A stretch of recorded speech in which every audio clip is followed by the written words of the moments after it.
Barani Ulaya kumekuwa na hali ya wasiwasi inaendelea kuongezeka baada ya kuongezeka kwa matukio ya drone zisizojulikana kupenya anga za mataifa tofauti bila ruhusa wala taarifa rasmi. Drone hizi zimekuwa zikiripotiwa juu ya maeneo nyeti kama viwanja vya ndege, vituo vya jeshi na maeneo ya miundombinu ya kimkakati, jambo ambalo linachukuliwa kama tishio jipya la usalama wa Ulaya. Tukio la karibuni zaidi limetokea mjini Brussels, ambapo droni ziliingia juu ya uwanja wa ndege na kusababisha safari zote za ndege kusimamishwa kwa muda.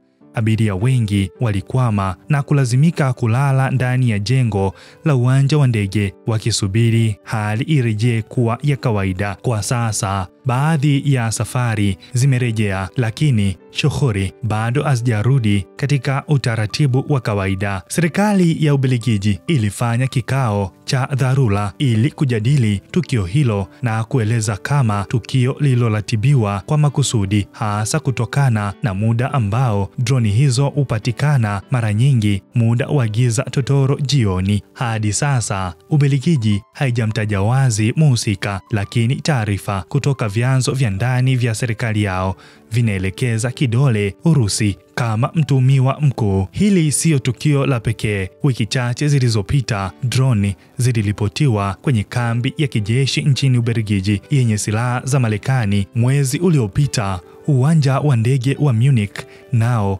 ulisimamisha shughuli baada ya tukio kama hilo. Tukio kama hilo lilishawahi kutokea pia Copenhagen, hivyo inaonekana kama ni mtiririko unaofanana unaojirudia sehemu mbalimbali za Ulaya. Swali kubwa sasa ni, je, tishio hili ni sehemu ya shambulio la kiintelijensia, mapambano ya kivuli, au jaribio la kuipima Ulaya? Mataifa ya Ulaya bado hayana msimamo wa moja kwa moja kukabiliana na tishio hili, na kuna hatua ya pamoja ya kijeshi iliyopendekezwa dhidi ya droni hizi. Lakini pia kuna maswali pacha. Je, Urusi ndio inafanya haya au kuna uwezekano wa mataifa mengine kuhusika? Tukio la mwaka 2022 la kulipuliwa kwa bomu la gesi la Nord Stream lilionyesha namna ya haraka mataifa yanayoweza kutoa lawama bila ushahidi kamili, na baadaye ikaja kuripotiwa kuwa